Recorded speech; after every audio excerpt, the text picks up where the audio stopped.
Tollywood star heroine Samantha గురించి ప్రత్యేకంగా చెప్పాల్సిన పని లేదు. ఈ ముద్దుగుమ్మ గురించి ఎంత చెప్పినా తక్కువే. ఇక ఏ మాయ చేసావే సినిమాతో వెండితెరకు పరిచయమైన ఈ అమ్మడు ప్రస్తుతం హాలీవుడ్ రేంజ్ కు ఎదిగిపోయింది. కెరియర్ పరంగా ఆమె తన లైఫ్ ఎలా సంతోషంగా సాగించిందో పర్సనల్ లైఫ్ మాత్రం అంత డిస్టర్బ్ గా సాగిందనే చెప్పవచ్చు.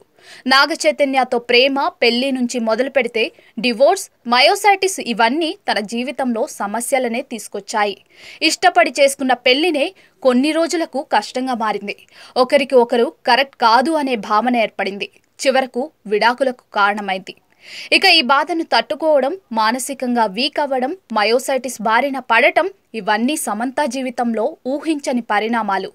అప్పటి వరకు ఒక్క డిజాస్టర్ కూడా లేకుండా తన లైఫ్ను బిజీగా సంతోషంగా గడుపుకుంటూ వెళ్లిన సమంత డివోర్స్ తర్వాత మాత్రం తన లైఫ్ మొత్తం మారిపోయింది.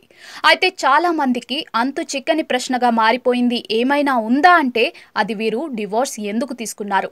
ఇప్పటికీ దీనికి సరైన సమాధానం మాత్రం తెలియడం లేదు. కానీ దీనిపై ఎన్నో రూమర్స్ మాత్రం పుట్టుకొస్తున్నాయి.